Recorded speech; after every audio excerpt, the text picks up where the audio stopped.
Assalamualaikum warahmatullahi wabarakatuh. Selamat pagi anak-anak, salam sehat selalu. Tetap prokes kesehatan ya anak-anak. Mudah-mudahan anak-anak selalu dalam keadaan sehat walafiat, selalu semangat karena telah diterima di SMP Negeri 32 Semarang. Mudah-mudahan tempat ini menjadi ladang kalian untuk mencapai cita-cita kalian.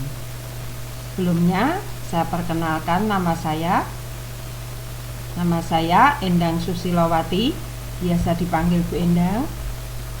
Bu Endang mengajar IPA kelas 7A sampai F. Alamat saya di Telogosari. Adakah anak-anak yang rumahnya Telogosari? Agama saya Islam.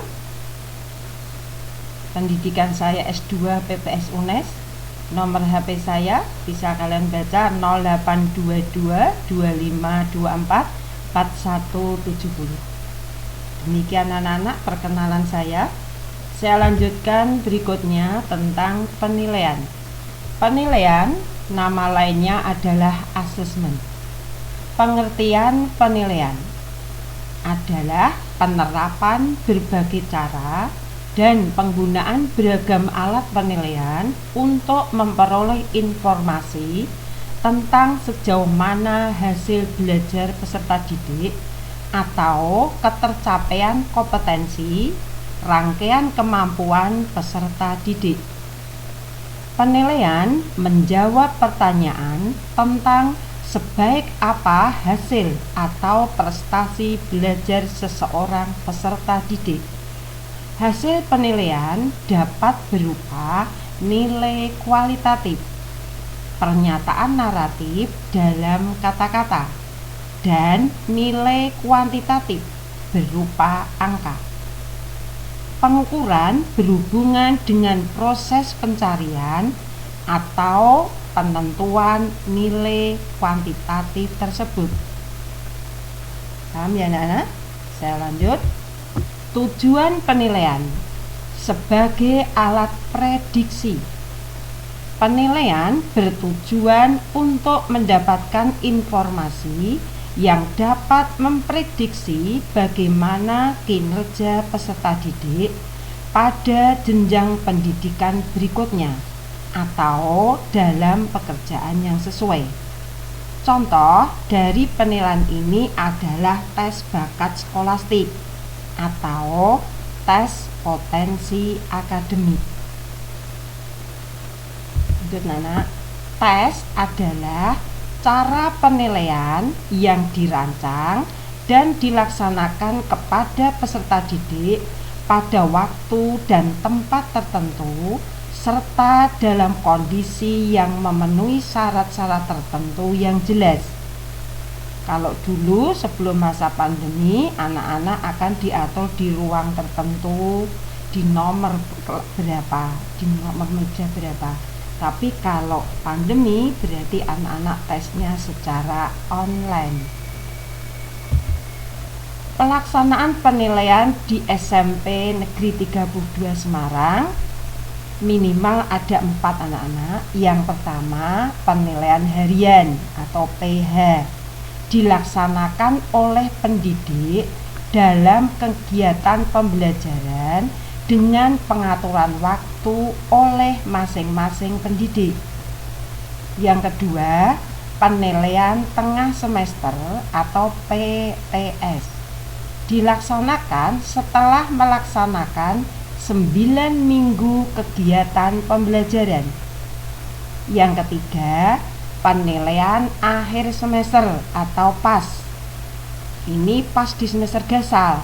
Dilaksanakan perkiraannya pada minggu keempat bulan November sampai dengan minggu kedua bulan Desember tahun 2021. 4. Penilaian akhir tahun atau PAT dilaksanakan pada minggu keempat sekitar bulan Mei sampai dengan minggu kedua bulan Juni tahun 2022. Jadi untuk ulangan harian itu bisa per bab, bisa 2 bab, tergantung guru masing-masing. Sedangkan PTS akan dilaksanakan 2 kali anak-anak. Yang pertama di semester 1, PTS berikutnya di semester 2. Kalau PAS hanya terakhir di semester 1. Kalau PRT terakhir di semester 2. Teknik atau cara penilaian bisa berupa unjuk kerja.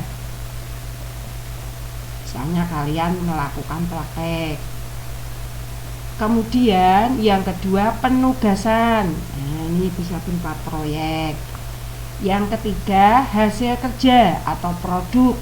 Misalnya kalau biologi anak-anak akan membuat sel hewan dari kardus atau dari bahan-bahan lain yang mudah didapat. Yang keempat tes tertulis, paper dan pen. Yang kelima portofolio, dan tidak lupa yang keenam penilaian sikap. Macam penilaian KKM predikat nilai. Penilaian pengetahuan biasa disebut dengan kognitif. Yang kedua, penilaian keterampilan atau psikomotorik. Yang ketiga, penilaian sikap dipantau dengan jurnal perkembangan siswa. Untuk itu, anak-anak ketika pembelajaran online, anak-anak harus aktif karena akan terpantau. Paham ya? Kemudian apa itu KKM? KKM kriteria ketuntasan minimal. Jadi nilai minimal yang harus kalian capai biar berhasil bisa naik kelas minimal 65. Gimana Bu kalau 60? Berarti belum mencapai. Anak-anak harus berusaha mencapai nilai minimal 65. Predikat nilai supaya mendapat A 89 sampai 100, berarti sangat baik. B 77 sampai 88, baik. C 65 sampai 76, cukup. Yang D kurang dari 65, berarti ini perlu bimbingan. Kalau anak-anak ikut pembelajaran dengan tertib, mengerjakan tugas dengan baik, saya yakin anak-anak tidak akan memperoleh nilai di bawah 65. Paham ya anak-anak? Kriteria kenaikan kelas. Kenaikan kelas dipertimbangkan berdasarkan nilai rapot semester 1 dan semester 2. Jadi dalam setahun nanti akan mendapatkan rapot 2 kali. Tapi kalau masih masa pandemi, rapot akan dikirim secara online. Yang kedua, siswa dinyatakan naik kelas apabila, nah ini kenaikan. A. Mengikuti kegiatan belajar mengajar untuk semua mata pelajaran pada jenjang kelas terkait. Tidak boleh hanya ikut IPA saja, tidak boleh, harus ikut ada 13 mata pelajaran, semuanya harus kalian ikuti itu. Kalau kurang 1 berarti tidak bisa naik kelas. Ada 13 pelajaran itu harus diikuti semua. Paham ya anak-anak? Yang B, memiliki sikap spiritual K11 dan sikap sosial K12 baik. Ini akan terkontrol khususnya pada materi mapel agama dan PPKN. Walaupun pelajaran yang lain pun bisa menilai. C. Memiliki nilai pengetahuan K13 dan nilai keterampilan K14. Di bawah KKM paling banyak hanya 3 mapel. Kalau bisa jangan sampai ada yang nilainya di bawah KKM. Dan anak ya. Yang 4. Kehadiran minimal 95% atau tidak hadir tanpa keterangan maksimal 5%. Dihitung berdasarkan hari efektif masuk sekolah selama 1 tahun. Jadi anak-anak mesti absen, ikut presensi ketika online. Harus unjuk diri, mengisi presensi.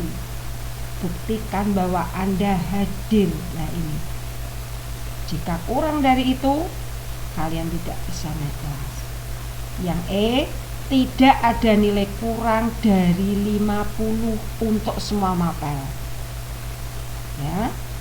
Yang ke-6, memiliki nilai ekstrakurikuler. Kalau masa pandemi seperti ini, ekstranya baru dilaksanakan secara online, yaitu pramuka, dan itu sifatnya wajib untuk anak-anak. Dilaksanakan pada tahun-tahun yang lalu itu setiap hari Jumat. Nah, mudah-mudahan ke depan anak-anak bisa mengikuti ekstra dengan baik, bisa memahami aturan, sehingga semua warga sekolah SMP 32 Semarang, terutama anak-anakku kelas 7, bisa mengikuti pembelajaran dengan baik dan tertib. Demikian anak-anak, mudah-mudahan apa yang Bu Endang sampaikan bisa kalian pahami. Terima kasih, mohon maaf atas segala kesalahan. Assalamualaikum warahmatullahi wabarakatuh.